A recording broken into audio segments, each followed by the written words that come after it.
Ola, que tal, como están? No faladeiro de hoxe imos volver sobre dúas cuestións que levamos abordando toda a semana. Unha, a polémica en torno á Comisión de Investigación sobre as Caixas, creada no Parlamento. A oposición denuncia trabas por parte do PP, e mesmo hoxe Ague dicía que non participará nesas sesións se se mantén o carácter reservado de parte da documentación que lle foi remitida á Cámara. Iso por unha banda. A outra, a situación dos afectados por as preferentes, que xa non poden pedir arbitraxes para reclamar os seus cartos, quedalles, iso sí, aberta a vía xudicial. Temos que falar tamén dun erro difícil de explicar, o que cometeu a Axencia Tributaria ao atribuirlle a Infanta Cristina a venda de 13 propiedades no marco da investigación do caso Nos. Di o ministro Montoro que foi un erro administrativo, pero xa hai quen se apunta á teoría da conspiración, e mesmo quen di que todo isto é intencionado para facer aparecer a filla do rei como víctima dunha persecución. Son temas estes e algún outro dos que imos falar cos nosos convidados de hoxe, a xornalista María Méndez. Que tal, María? Moi boas noches. Benvida un día máis. O abogado Xosé Antón López. Que tal, Xosé Antón? Hola. Benvido.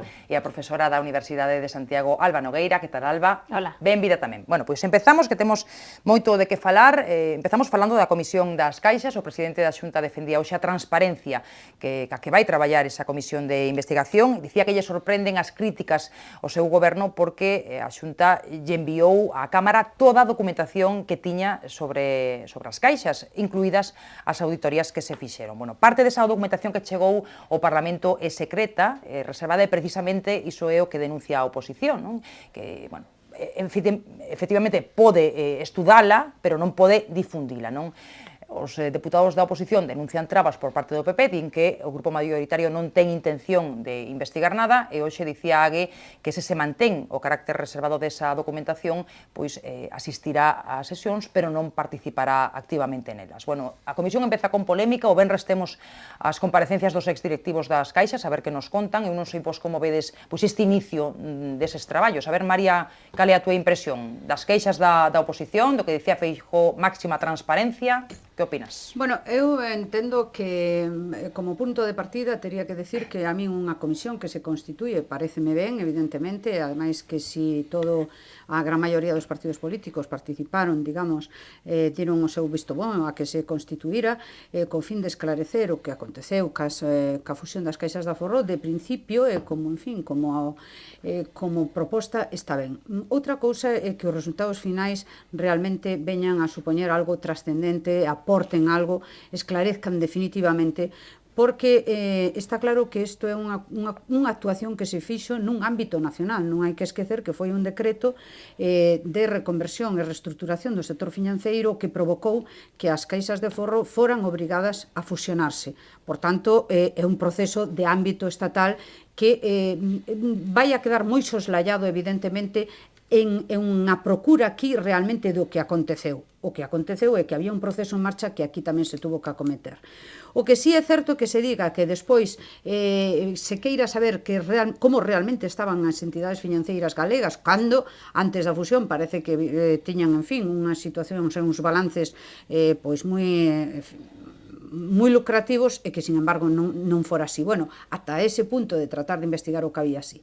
Tamén é certo que nese proceso debería haber certa información, ou hai certa información que o mellor non tería por que trascender, porque non hai que esquecer que unha información que poida en estes momentos, digamos, lesionar os intereses dunha caixa que está nacionalizada e que está no mercado, porque non hai que esquecerse que está no mercado a búsqueda de inversores, de investidores que queiran entrar, ou a búsqueda de un banco que queira facerse cargo, a mellor hai, digamos, información sensible que pode, evidentemente, horadar os intereses dese propósito, non?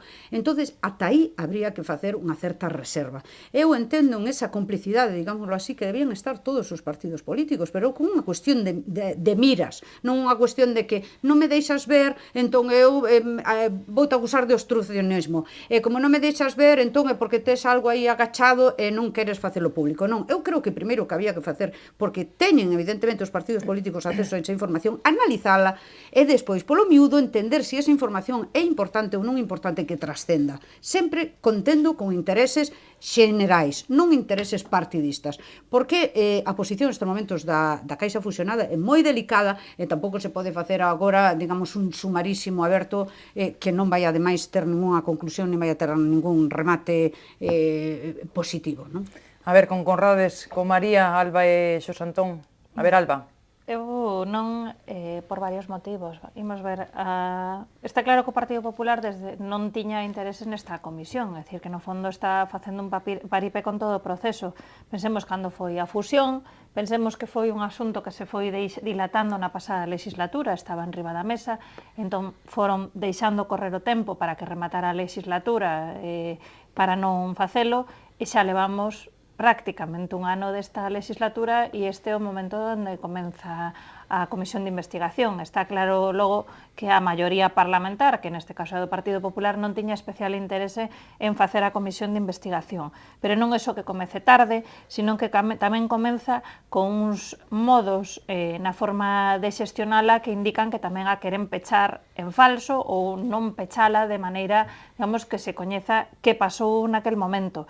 O segredo dos documentos pagados por todas e todos os galegos, é dicir, a auditoría famosa aquela que lle dera supostamente a solución a Feijóo de que o mellor era fusionalas, pois bueno, non a coñecemos a día de hoxe, segreda, a pesar de que o Faro de Vigo parece que publicaba hoxe unha parte, ou non sei se todo, os seus contidos. Ademais diso, o PP, e hoxe tamén o denunciaba Carme Adán, a pelotona as intervencións máis interesantes, todas nunha única sesión, de maneira que un pouco o interese informativo que podía o mellor desprenderse varios días, porque un día vai o ex-presidente antiga de unha das caixas, despois o outro, etcétera, etcétera, pois bueno, facelo todo nun día, morre o conto rápido e, digamos, podemos tamén botar terra sobre o tema. Entón, eu creo que parece claro que non hai moito interese en que haxa un coñecemento do que pasou, de por que se tomaron as decisións que se tomaron e de por que, no fondo, Feijóo naquel momento, decía ahora María, que era unha cuestión que se resolveu no plano estatal, por que Feijóo tuvo tan pouco peso político dentro do marco do Estado. Pensemos a solución que tuveu no ámbito catalán ou no vasco esta cuestión e como Feijóo estuvo coqueteando moito tempo, a pesar das evidencias, con que acabara todo metido dentro de Caja Madrid. E iso foi algo, digamos, unha tentación que tuvo en moitos momentos presionado desde o ámbito estatal. Entonces, aí tamén temos elementos que deberíamos saber cales foron as posicións naquel tempo e que eu creo que a Comisión evidentemente non o vai, porque non quero o Partido Popular que se saiba, non? Xos Antón, ti que pensas? Eu penso que o goberno nun primeiro momento non quiso que fora áxil facer unha comisión. Eu, desde o principio, dixen que non iba a servir absolutamente para nada esta comisión de investigación. Penso que o Parlamento vai totalmente por detrás dos ciudadanos. Penso que os ciudadanos non lle interesa absolutamente nada esta comisión neste momento. Penso que non vai a valer para nada. A auditoría famosa, non, que supostamente cando se fixo o que se fixo foi porque esa auditoría daballe unha certa viabilidade, desconócese, secreta, non se sabe nada dela. E eu volto sempre ao mesmo, é dicir, as caixas teñen unha finalidade moi concreta e moi clara, non? Que son dar financiamento a pequenos empresarios para emprender proxectos, a ciudadanos, a persoas para poder mercar unha vivenda, para poder e sobre todo nun territorio concreto. Este é o orixen e a función que teñen as caixas, que as teñen no País Vasco e non teñen ningún problema, porque no País Vasco as cuxas non teñen ningún problema de financiación, que as hai en Alemania infinitas, un montón un número importante de caixas de aforros e non teñen problema, porque están o que están, é dicir, neste caso, as caixas de aforros, ca complicidade, eu penso, política dos gobernos, na Comisión do Mercado de Valores, do propio Banco de España, e tamén da propia Constitución, dos consellos de administración das propias caixas, é dicir, aquelo sempre estaban os mesmos, era por sorteo e sempre lle tocaba sorteo, hai casos concretos, verdad, que tocaba cada vez que había un sorteo sempre lle tocaba o mesmo. Claro, a ver, isto todo foi pois creando unha bola de neve, as caixas quixéronse convertir en bancos, quixeron entrar o que se chamaba nun momento determinado a diversificar todos os produtos e entrar en nos capitales de empresas e facer unha serie de cousas e foron realmente saindo da función que tiñan e agora temos todo este problema. E é máis, é dicir, ou con esta nacionalización que se fai e na que está neste momento das caixas de aforros, tomámolo en serio e voltamos outra vez a crear unhos entes pois como caixas ou co nombre que lle queiran poñer para poder no territorio e con unha función moi concreta intentar dinamizar a economía, intentar axudar os pequenos empresarios, a xente, pois ou senón vamos a seguir co mesmo problema. A mí realmente é que me aburre profundamente todo eso e penso que os ciudadanos, repito, neste momento dalle absolutamente igual, porque non ven que isto vaya a solucionar realmente o problema e vaya a ser unha loita política entre uns e outros, verdad? Uns con máis responsabilidade con outros, evidentemente, os que gobernan sempre teñen máis responsabilidade, pero que non están poñendo en riba da mesa os fundamentos para facer unha estructura bancaria galega, que esa era outra, verdad? O sea, galega, importante para poder, repito, dar crédito e intentar dinamizar un pouco a economía. Bueno, matices con brevidade todos, sí. Matices. Bueno, sorpréndeme que Xosé Antonio fale de unha suposta e necesaria intervención para crear ese suposta entidade financiera que este pegada, en fin, ao territorio e que vele por seus intereses, cando xa tivemos exemplos, evidentemente, de que as caixas tiveron de todo menos unha xestión absolutamente financiera que é o que tiñan que ter. Sin dúbida, quizáis houbo demasiado olvido, falta de supervisión, etc., etc., por as institucións que teñen que supervisarla, pero sin dúbida o que foi esencial foi unha xestión acometida, sobre todo por uns consellos de administración nos que estaban presentes xente diversa, dispersa, partidos políticos, sindicatos, etc., etc., sin ningún tipo de criterio de xestión nin financiera que evidentemente non tiñan capacidade de demostrárnono para levar eso. As caixas de aforro son institución que están postas en entredito fai moito tempo. De feito, as tendencias viñan marcadas porque o sector financiero viñera marcada por unha competencia leal, chámense bancos ou chámense institucións financeiras que non teñan ningunha dependencia evidentemente do sector público, como pasaba cas caixas, nin por suposto foran xestionadas por persoas do sector público. Por tanto, pareceme que isto era un proceso que tiña que chegar e chegou, con infortunio evidentemente porque cando chegou xa era moi tarde. Por certo, que xa hai anos que cando se falaba do músculo financiero deste país que era enorme, xa en esos momentos o músculo financiero estaba a punto de romper.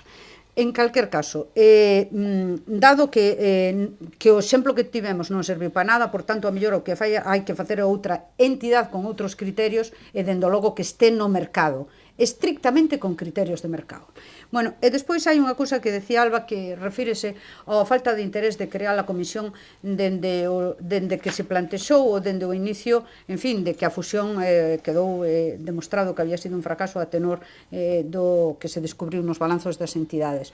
Bueno, o que sí é certo é que hai un momento en que cando se nacionaliza Novocaixa Galicia despois da fusión, cando hai unhos xestores que están preocupados e encargados de buscar inversores para facer cargo desa institución, o que menos interesa nesos momentos é facer unha comisión de investigación que veña a orear os trapos sucios dunha entidade que queiras colocar no mercado. Porque, mira, a xente, cando realmente quere investir, o que non fai é ir a búsqueda e a procura de entidades que están en entredito e sobre a que se está falando día sí, día non, por todas as representacións políticas. En ese momento, a mellor era necesario ter unha certa cautela, en fin, ter, digamos, unha certa, en fin, prudencia para non orear todo o que sexa. E despois, volvo a repetir o mesmo. volvo a repetir o mesmo. Aquí hai unha documentación que eu non penso que está a dispor de todo o mundo. O único que pasa é que se lle pide unha certa confidencialidade. Home, a veces hai que ter alturas e miras de Estado e non estar agora a decir que o que realmente o que queren é esconder un informe que non queren facelo público porque a xente fíxase non se vai a enterar dun informe, cando eu creo que o cidadán nestes momentos está realmente máis preocupado por outras cousas que o que diga un informe que avalía no seu momento a mellor a fusión das caixas. Cousa que por outro lado era o que supoño que pediría a maiores das forzas políticas galegas que houbera unha caixa netamente galega. Agora demándase eso. A ver, parece que eso non é a opción mellor, non? A ver, por aquí. Perdón. Rápida. Varias cousas. Empezando polo final e da altura de miras e orear os trapos sucios, que era un pouco o último razonamento de María. Imos ver, as comisións de investigación ten unha finalidade. Entón, ou son para investigar, ou entón non nas queremos. Entón o Partido Popular o que se tiña que aclarar é si vamos crear unha comisión de investigación é evidente que van sair os trapos sucios. Entón, si é para iso, ten sentido ter unha comisión de investigación. Si é para que teñan lecturas as súas señorías, pois sinceramente eu creo que non ten ningún sentido unha comisión de investigación. Dicir, polo afán de que eles teñan información non é a misión das comisións de investigación, non son para iso. Entón, esa é a primeira cuestión que se ten que clarexar o Partido Popular. A segunda, ti falas de que o modelo das caixas é un modelo desfasado e non é en absoluto así. É dicir, o modelo de caixas de banca pública é un modelo que existe na maior parte dos países avanzados europeos. Alemania ten casi 400 bancos ou equivalentes de caixas, digamos, con capital eminentemente público de índole local e regional. E non ten ningún problema, tenos Noruega e teñenos a maior parte dos países que están avanzados e que o que pretenden un pouco é darlle soporte ao tecido empresarial con unhas institucións públicas que permitan ese fluxo de crédito. E iso non ten nada que ver ca mala xestión. A mala xestión é unha cousa e que estean, digamos, no ámbito público ou non, é unha cousa totalmente distinta. E tampouco ten que ver incluso co nomeamento político. Mais nomeamento político que o de Francisco González, hoxe director do BBVA, que foi o presidente, perdón, do BBVA, que foi nomeado por Aznar, é un nomeamento político. No momento da privatización da Argentaria, hai un nomeamento político, é dicir, que eu creo que son cuestións distintas a mala xestión dos nomeamentos políticos, da necesidade de asistencia de unha banca pública ou de, digamos, instrumentos de investimento público para que o empresariado poida ter crédito de man, que é do que se están queixando neste momento. E por último, falabas do músculo financiero, é dicir, bueno, que xa se vía que non tiñamos tanto músculo financiero porque temos o que temos. E eu creo que había que facer unha reflexión. Galicia, o músculo teno no aforro. É dicir, o problema de todo este proceso é que Galicia é un país con moito aforro, con un aforro maior que a media do Estado, é dicir, os galegos sí que somos aforradores, e o caso é que o noso aforro neste momento está sufrindo un roubo. É dicir, que a nacionalización desto e posterior privatización o que vai facer é que entidades que non están radicadas en Galicia leven ese aforro da xente galega e o están levando tamén pola vía das preferentes, que despois imos falar desa cuestión. É dicir, que no fondo temos unha cidadanía moi aforradora e eses aforros os está levando, por un lado, pola vía das preferentes, digamos, coa quitación que está obrigando a facer o goberno central por ese lado, e por outra, desaparecéndonos de aquí, é dicir, cartos nosos se van a investir noutros lados porque vai acabar, non, esa economía non, esa é a falta de dirección, esa é a falta de dirección, non, esa é a falta de dirección política da economía, eso non é a economía moderna. Os países que se teñen por algo teñen dirección da economía e por eso lles vai ben. A Noruega non deixa que entren outros, pero nós estamos deixando que entren outros. E claro, esa economía efectivamente das colonias. Esa economía. A ver, Xosantón. A ver, eu penso que as comisións está precisamente para airear os trapos. E pois, según esos trapos poden ser sucios ou limpos.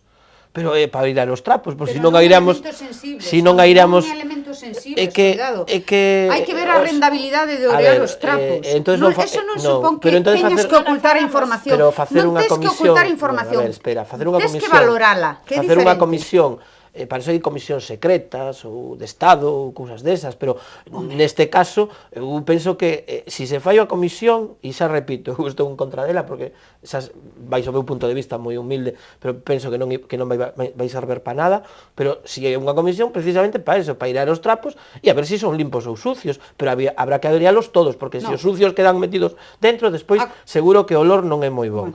Despois, a ver, isto dixo Botín no ano 90. A ver, eu nunca pensei que podría defender a Botín. Pero facer, entón. Claro, vou defender a Botín. Botín dixo claro. As caixas de aforros son porque son. Si queren ser bancos, que se fagan bancos. Porque facían unha competencia desleal, porque non pintaba nada a Caixa Galicia pois comprando apartamentos en Almería, ou facendo inversións urbanísticas, inmobiliarias, no Levante, e que non pintaba absolutamente nada. E, por certo, fóronse de rositas, pero que non pintaban nada, non é a función dunha Caixa de aforros facer eso. E por eso Botín tiña toda a razón, para eso están os bancos, e esta banca privada. Isto é banca pública. E é para o que é? Para dous cousas, aparte xa tiñan un nombre, Montes de Piedad. Era para o que era, para axudar os pequenos aforradores, para axudar os pequenos empresarios a facer un tecido productivo nos territorios. Por eso había Caixa de Ourense, Caixa de Vigo, Caixa de Santiago, Caixa de Coruña, o sea, eran todas as caixas. E, bueno, pareceme moi ben que se vayan fusionando, pois, porque as cousas van cambiando. Ahora, é para eso, é para o territorio, para territorios pequenos. Non para grandes bancos e para funcionar como se foran bancos. E despois, claro, o que se quede é trocear e privatizar. Pero as caixas galegas... Por eso ten prisa Francisco González. Claro, as caixas galegas tiñan un capital humano moi bon e estaban totalmente en todo o territorio. É dicir, facían o que tanto defendemos a veces, penso que todos, que a ordenación do territorio galego, verdad? O rural, pois tiñan unha implantación no rural, e eran un referente, é dicir, eran, e Alba antes dixo algo que é moi interesante, que é o concepto do aforro galego, é dicir, dos aforradores, e funcionaban as caixas. O problema é que tuvemos unhos capitáns que tiñan un gran barco, verdad, que iban polo mar, e de repente colleron, e en vez de seguir hacia un horizonte, pois normal, verdad, para chegar a un puerto en algún momento, verdad, pois meteron o barco contra rochas, como fixo el de Costa Cusco, como era? Concordia. Claro, e este é o gran problema. Que mestura. Claro, e despois, eu para rematar. E remato, mira, estou canso das miras de Estado. A ver se en algún momento falamos de mirar para os ciudadanos, que son os que realmente están pasando mal. E penso que moitos ciudadanos están alonxados da política e de todo, precisamente por eso, porque sempre estamos cas miras do Estado. Hai que ter miras de Estado, hai que ser estadistas. Moi ben, e todos son estadistas e teñen miras de Estados. Por certo, con uns salarios moi bons. E despois, os ciudadanos, claro, pois vamos a mirar para os ciudadanos e vamos a dar solucións aos ciudadanos. Mira, miras de Estado, a ver, moi brevemente, miras de Estado que supón é que estar por enriba dos intereses partidistas, os intereses individuais e personais. Miras de Estado é que se ti vas a estropear unha operación potencial de que haya investidores en estos momentos que se fagan ou entren nunha caixa nacionalizada que ten un enorme risco e un plazo moi determinado para ser vendida, se ti vas a estropear esa operación, eso é ter miras de Estado, porque non te esquezas, no fondo, o que te estás preocupando é dos aforradores e dos cidadáns que en estes momentos teñen os seus depósitos, os aforros, en esa entidade. Eso é ter miras de Estado. Preocuparte por enriba de todos os intereses dos cidadáns. Eso é ter miras de Estado. E logo, con respecto á evolución do sector financiero, bueno, pareceme de verdad que aquí non hubo evolución. No último século non hubo evolución no sector financiero. Estamos a falar da coordinación e non sei que territorial con pequenas oficinas. Mira, a banca online hai moito tempo que se inventou. As novas institucións financeiras xa non necesitan esa distribución que ti necesitas de redes amplísimas de sucursais.